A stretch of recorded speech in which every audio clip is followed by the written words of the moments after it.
Saat Beno membawaku ke pabrik yang membuat sampo, dia menatapku dengan agak canggung, seolah-olah dia ingin mengatakan sesuatu tetapi tidak benar-benar ingin mengatakannya. Hei, Main. Tentang cairan pembersih rambut itu. Iya, ada apa dengan sampo serbaguna sederhana? Itu panjang dan sulit untuk dikatakan. Tidak bisakah kamu menyebutnya sesuatu yang lain? Memang nama yang kupikirkan akan terasa panjang dan sulit dipahami oleh Beno dan orang lain dari dunia ini, karena mereka tidak mengerti kata-kata yang sebenarnya kuucapkan. Yang berarti bahwa bangsawan mungkin tidak benar-benar menyukai produk setelah memasuki pasar. Ah, yah, aku hanya mengada-ada, jadi itu bukan nama yang penting atau semacamnya. Kau bisa mengubahnya. Sungguh. Beno mengerjap kaget. Aku mengangguk padanya sambil tersenyum. Semuanya dimulai karena aku merasa hebat setelah akhirnya aku bisa membersihkan rambutku yang gatal dan kering dan hanya mengatakan hal pertama yang terlintas dalam pikiran. Aku tidak terikat padanya. Jangan ragu menyebutnya dengan apapun yang kau suka. Kau tahu, itu tidak membuatnya sangat mudah bagiku. Beno mengerutkan alisnya dalam-dalam sambil berpikir. Perlu memeras otak pemasaran untuk memberi nama produk baru. Ingin membantu sebanyak yang aku bisa, aku memberi saran yang muncul di benakku. Kita berbicara tentang nama produk di sini, jadi aku pikir itu harus mudah diucap dan mudah diingat. Mungkin daripada menyebutnya dengan sesuatu seperti pembersih rambut, kita harus menggunakan kata-kata yang membuat orang berpikir tentang terlihat cantik dan merasa baik. Ekspresi Beno kian mengeras semakin jauh ku bicara. Mungkin saja saranku hanya meningkatkan tekanan padanya. Aku sudah menyebutnya, sampo serbaguna sederhana selama ini juga, jadi aku tidak tahu, kurasa tidak apa-apa. Lutz mengangkat bahu dengan santai ketika Beno tenggelam dalam pikirannya sehingga ada lipatan tebal di dahinya. Main, apakah kamu punya ide? Apapun itu, Beno menatapku untuk meminta bantuan, karena tampaknya gagal memikirkan nama yang bagus untuk dirinya sendiri. Tapi aku sudah terbiasa menyebutnya sampo serbaguna sederhana sehingga aku tidak bisa memikirkan nama lain. Aku hanya bisa mempersingkatnya, tetapi aku tidak tahu apakah orang-orang di dunia ini akan benar-benar mengerti apa arti nama itu. Aku tidak tahu, bagaimana dengan sampo bilas. Rinse sampo. Harus selalu ada sampo, ya. Tidak juga, hanya itu yang terlintas dalam pikiranku, jadi. Beno bergumam pada dirinya sendiri sebentar, tetapi karena dia sendiri tidak dapat memikirkan nama yang lebih baik dan terbiasa dengan nama original buatanku, dia memutuskan untuk memperpendeknya menjadi Rinsam. Apakah itu cukup bagus? Ketika kami mencapai pelataran pusat, Beno langsung menuju jalan barat. Aku mengerjap kaget, mengira workshop pemerasan minyak berada di sepanjang gang pengrajin. Ada workshop di kota sebelah barat juga. Aku pikir semuanya ada di gang pengrajin. Dulunya toko pengolahan makanan. Kau biasanya menemukannya di barat karena mereka ingin berada di dekat pasar tempat orang memindahkan sebagian besar produk. Benar, meril adalah makanan. Aku hanya memakainya untuk membuat rinsam begitu lama sehingga aku hampir lupa. Ketika aku pertama kali membuat sampo, aku hanya terobsesi untuk membersihkan rambut dan menghentikan dari rasa gatal. Bahkan tidak pernah terlintas dalam pikiran bahwa itu akan berubah menjadi produk untuk dijual. Awalnya aku bingung, karena aku tidak punya nasi, rumput laut, atau perasan apapun. Aku menggali ingatanku untuk memikirkan segala sesuatu tentang sampo yang dapat aku ingat, dan dalam prosesnya, aku ingat pernah membaca majalah kehidupan alami yang menggambarkan pencampuran minyak buah dengan garam, bubuk dan kulit jeruk untuk membuat lulur. Ibuku yang dulu dan aku berhasil ketika dia terobsesi dengan kehidupan alami. Kebetulan, majalah itu juga menjelaskan mencampur putih telur dengan kuat untuk membuat olesan wajah, atau menggunakan plum kering dan sake untuk membuat pembersih kulit, tapi tidak ada yang berhubungan denganku dan kulitku yang masih muda dan segar. Yang aku cemaskan hanyalah bahan-bahan untuk membuat sampo. Awalnya aku kesulitan mendapatkan minyak. Sejujurnya, aku sangat stres akan kepalaku yang gatal, dan aku tidak memikirkan betapa sulitnya perjalanan ke hutan. Jadi aku tidak menyadarinya pada saat itu, tetapi aku agak tidak fair kepada Tuli dengan membuatnya mencarikan bahan untukku. Berkat usahanya, aku membersihkan kepalaku, membuat rambutku halus kembali, dan mengambil langkah pertamaku menuju gaya hidup sehat. Terima kasih, Tuli. Workshop yang kami tuju tampak seperti gudang besar. Seperti yang diharapkan dari pabrik pengolahan makanan, ada campuran berbagai macam bau yang berbeda melayang di udara. Ada beberapa meja kerja yang berjejer di mana para pekerja sibuk mengerjakan pekerjaan yang berbeda. Di sepanjang dinding ada rak-rak alat siap pakai. Apakah Mandor ada di sini? Katakan padanya Beno ingin bertemu dengannya, kata Beno pada seorang pekerja di dekatnya, yang menjawab dengan antusias, dimengerti. Sebelum bergegas pergi, Beno menurunkanku dan menunggu Mandor datang. Tak lama kemudian, pekerja itu berbicara dengan seorang pria yang agak gemuk, yang kemudian berjalan ke arah kami dengan perut bergetar. Kau bisa tahu dengan sekilas bahwa dia adalah bos dari toko yang menjual makanan. Tubuhnya memperjelas bahwa dia suka makan dari lubuk hatinya.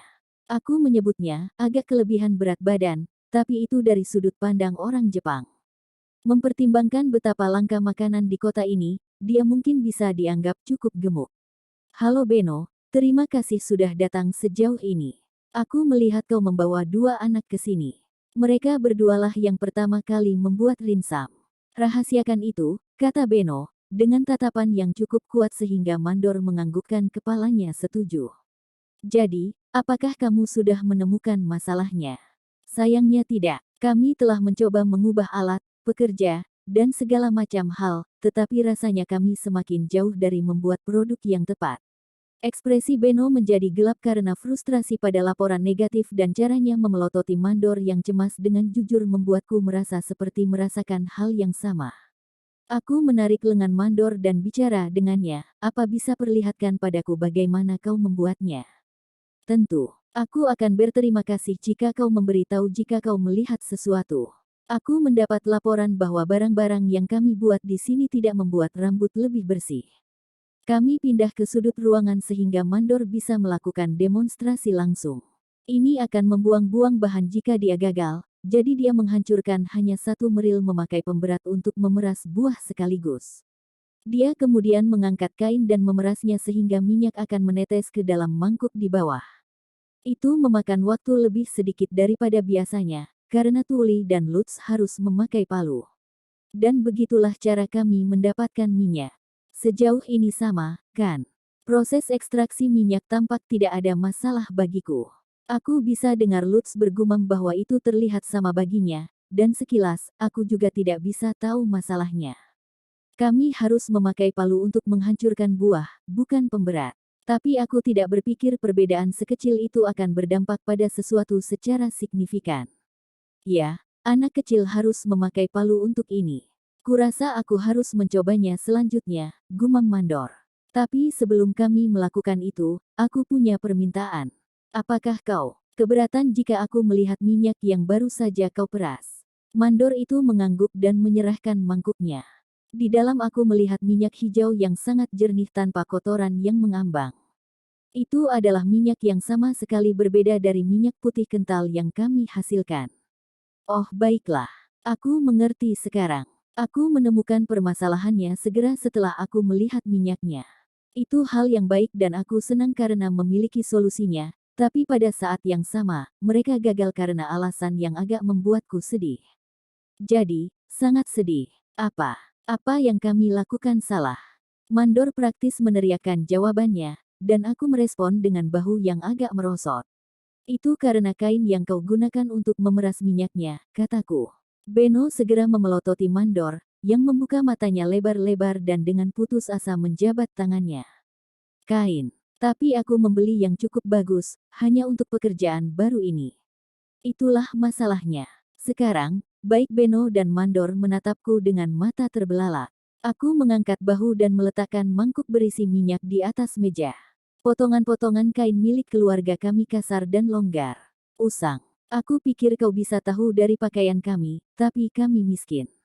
Kami tidak menggunakan kain yang ditenun halus seperti ini, jadi ketika kami memeras minyak, potongan-potongan kecil buah yang pecah dan remah-remah kecil seperti biji akan tersangkut di dalam minyak.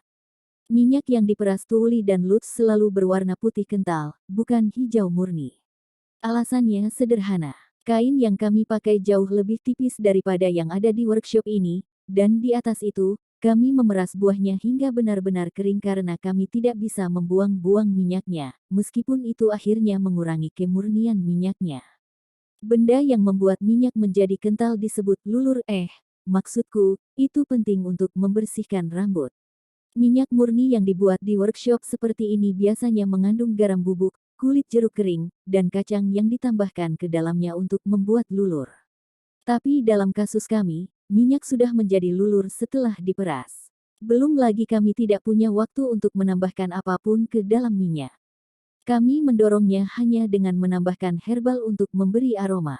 Mulut mandor itu terbuka karena terkejut. Dia tidak memperkirakan jawaban itu. Aku juga tidak, sungguh. Tak habis pikir bahwa semakin berusaha untuk mendapat minyak dengan kualitas lebih baik, semakin jauh dia melenceng dari tujuan. Aku hanya bisa membayangkan stres yang dia rasakan. Di sisi lain, ekspresi Beno melunak secara signifikan, kemungkinan lega karena telah menemukan sumber masalah. Dia mengambil kain itu dengan ujung jarinya dan mengangkat bahu. Tidak kusangka kainnya yang akan menjadi masalah di sini. Aku tidak yakin apakah aku pernah dihukum karena membeli alat berkualitas tinggi sebelumnya. Aku pikir masalahnya ada hubungannya dengan percampuran herbal. Herbal tanaman itu kebanyakan hanya untuk memberi bau. Sang mandor menghela napas berat, tampak lega sekaligus resah. Kalau begitu kurasa kita harus membuang semua minyak yang kita dapatkan dengan memanfaatkan kain ini. Apa? Tidak mungkin. Itu akan menjadi pemborosan besar, itu masih bisa digunakan.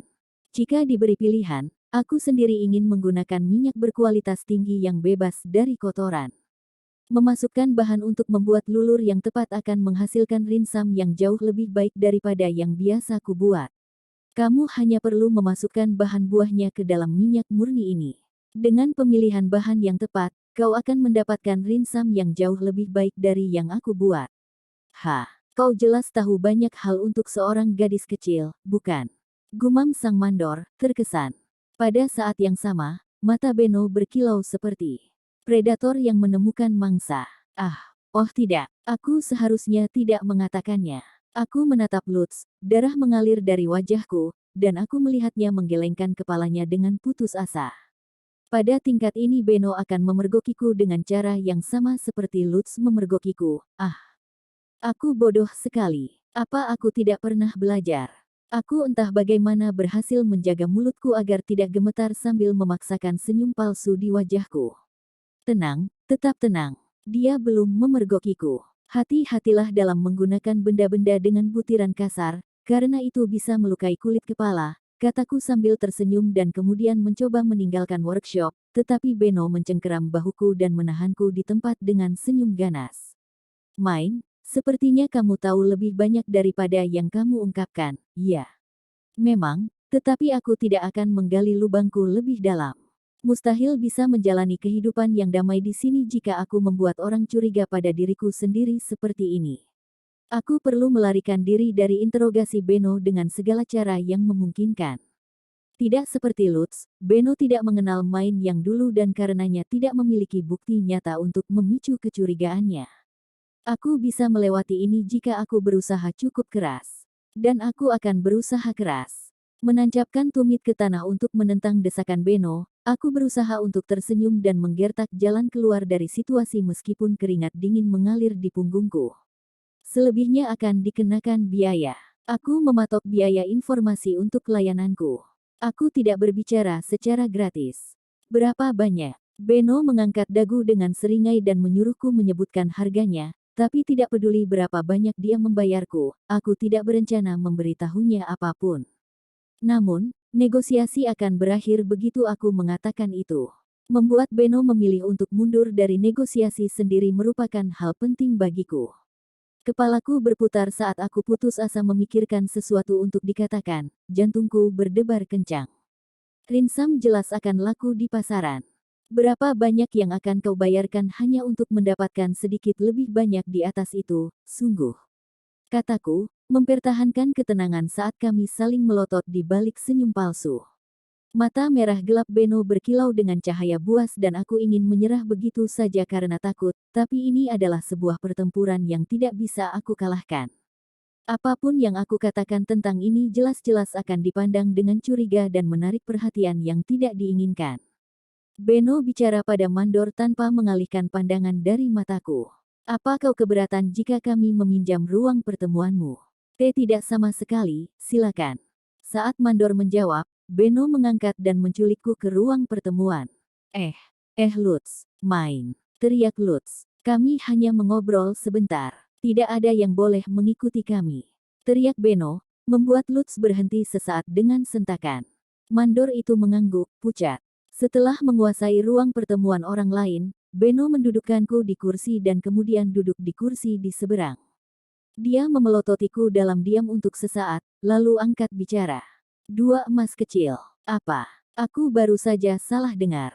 Itu menyelinap melewati telingaku. Aku pikir aku mendengar harga yang sangat tidak masuk akal untuk informasi itu, tapi itu semua hanya imajinasiku. Aku akhirnya tercengang, tetapi dengan pura-pura aku salah dengar, aku berhasil bangkit kembali. Tetapi saat aku melakukannya, Beno mengulanginya sendiri, kali ini lebih jelas. Aku akan bayar dengan 2 emas kecil. Beritahu aku cara meningkatkan rinsam, buah apa yang digunakan, semua yang kau ketahui. Dia akan bersedia membayar 2 emas kecil hanya demi meningkatkan rinsam. Berapa banyak keuntungan yang dia perhitungkan darinya? Mungkin dia berencana mematok harga terlalu tinggi kepada bangsawan seperti dia mematok harga pada Freida secara berlebihan. Paman, Beno, berapa harga yang kau rencanakan untuk setiap satu item rinsam? Aku bertanya, membuat Beno sedikit menyipitkan matanya dan mendengus. Itu tidak ada hubungannya denganmu.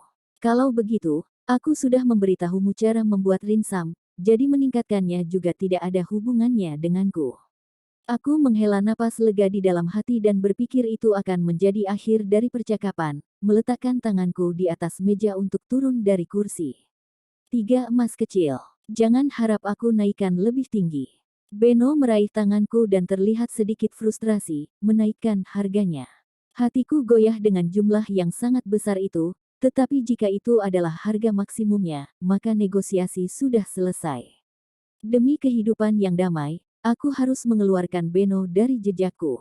Aku menolak, ambil uangnya dan tabung saja. Satu-satunya hal yang dapat memperbaiki penelananmu adalah uang. Aku mulai mengatakan, aku menolak, tetapi Beno menyelaku dengan tatapan tajam. Dia bicara dengan suara rendah dan kuat yang membuatnya terdengar seperti sedang menggertakkan gigi. Beno, kau tahu tentang penelananku. Aku mempertimbangkan kemungkinan itu, tetapi tidak tahu pasti sampai tua bangka itu memberitahuku beberapa hari yang lalu. Pak tua yang dimaksud pasti Guildmaster. Apa yang dia katakan kepada Beno, aku bertanya-tanya, dan apa hubungannya dengan bagaimana Beno menurunkan kewaspadaan di sekelilingnya setelah aku menjual jepit rambut ke Freida. Perubahan nada Beno cukup membuatku kehilangan kekuatan dalam proses berdiri dan jatuh kembali ke kursiku dengan menjatuhkan diri. Itu pasti terlihat seperti aku menyesuaikan kembali posisi dudukku. Seketika itu Beno mencondongkan tubuh lebih jauh ke atas meja untuk mendekatkan wajahnya ke wajahku. Dia kemudian berbicara dengan suara rendah, sehingga hanya aku yang bisa mendengarnya. Meski dengan bisikan samar, aku bisa dengan jelas mendengar semua yang dia katakan. Cucunya mengidap penelanan sepertimu, tapi dia hidup berkat uang dan koneksi Guildmaster dengan bangsawan. Kau perlu menjual informasi yang kau miliki, menghemat uang, dan mempersiapkan hari yang akan datang entah kau suka atau tidak. Hari apa? Pada hari kau kehilangan kendali atas panas di dalam tubuhmu. Pemahaman membanjiri seluruh tubuhku. Aku telah merasakan panas yang menggerogoti dalam diriku tumbuh dari waktu ke waktu, sedikit demi sedikit, tetapi aku telah melewatinya dengan anggapan itu hanya imajinasiku tentang variasinya berdasarkan kesehatanku. Tampaknya Beno dan Guildmaster telah sampai pada kesimpulan bahwa panas yang melahap dalam diriku memang tumbuh dari waktu ke waktu, dan akhirnya akan menjadi terlalu berlebihan untuk aku kendalikan. Ketika aku menempatkan isolasi sosial dan mati di dua sisi skala, jawabannya di sini menjadi sangat jelas. Aku belum ingin mati. Aku akhirnya sampai pada titik di mana aku bisa membuat kertas. Selama musim dingin aku gagal berulang kali, tapi setelah berusaha keras aku membuat lingkungan di mana membuat buku bukan lagi hanya mimpi. Belum lagi aku semakin terbiasa dengan kehidupan di dunia ini seiring dengan berlalunya musim, yang berarti mengurangi perselisihan dengan keluargaku. Di masa lalu aku selalu menjadi beban, tetapi akhirnya aku menemukan suatu tempat di mana aku setidaknya bisa sedikit berguna. Hidup di dunia ini akhirnya menjadi menyenangkan. Aku belum ingin mati, tapi aku harus mempertimbangkan apa yang akan terjadi jika aku memberi Beno informasi yang dia inginkan dan dia ketakutan. Apa yang akan terjadi jika dia menganggapku gadis kecil yang aneh dan menyeramkan?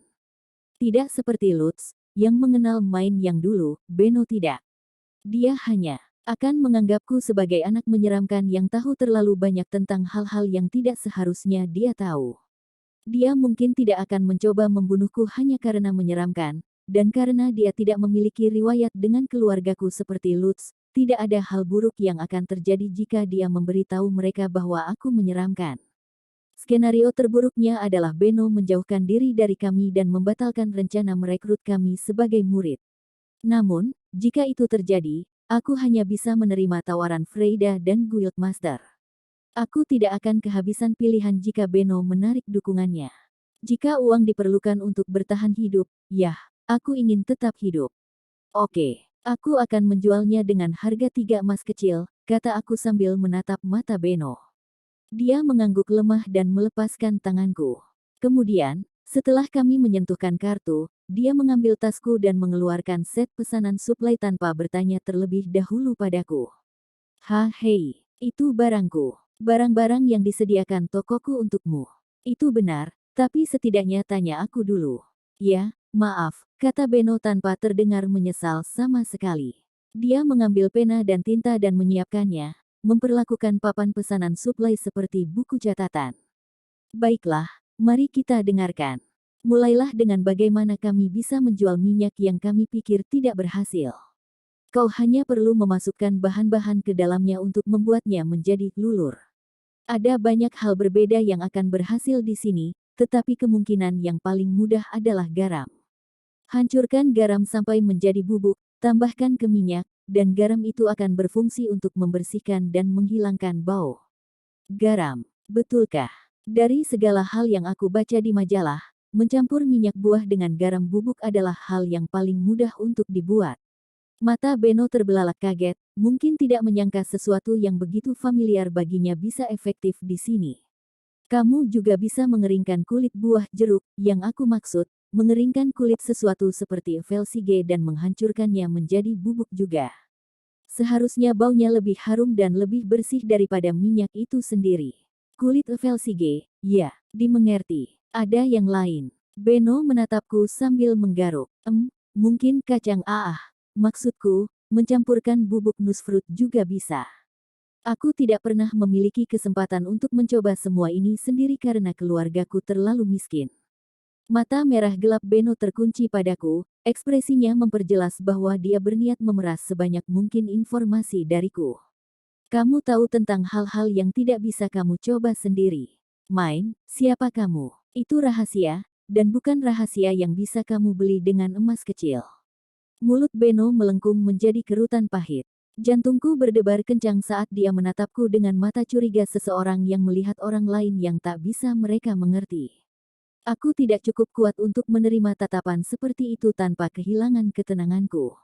Dengan senyum palsu masih terpampang di wajah, aku memutuskan untuk melempar dadu dan mengambil risiko dengan bertanya kepada Beno di mana aku berdiri bersamanya.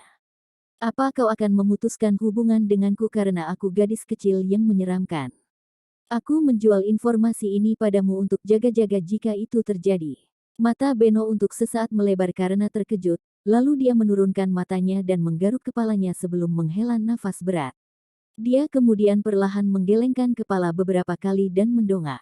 Ketika melakukannya, dia menunjukkan seringai percaya diri yang biasa. Tidak, kau akan menghasilkan banyak uang untukku. Satu-satunya kekhawatiranku adalah memastikan tidak ada orang lain yang mencurimu. Jangan lupa, aku ini pedagang, katanya sambil berdiri dan mengacak-acak rambutku.